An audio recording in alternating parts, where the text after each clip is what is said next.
as my curriculum has gone through beta testing groups, that a lot of them have been couples that wanted to just ended up doing it together.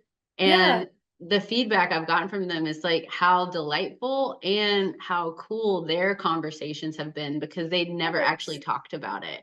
Like they've been married Yeah. 15 years and they like never heard how the other like what I was don't know how puberty Michael like for did. you? Like, yeah. And so it's like one of my beta testers, she was like, I've literally, she's been dating her husband since she was like 15. And she was like, I never asked him like how puberty, like how'd that go for you? Did you have any support? Like, was it traumatized? Like they just never talked about it. Yeah. They just like made it to teenagers and moved on. And she was I like, it was know. really interesting how it influenced how we want to talk to our kids, and how we never talked about how those influences were really different and our messages were really different. So it was cool to come Yeah. on the same page. Another beta Yeah. testing couple, they were born in different countries.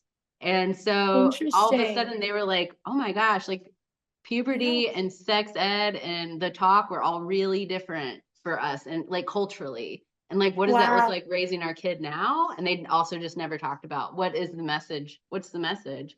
Like, Yeah. how do we align on this? So it's been really cool to have couples be like, that was really good for us.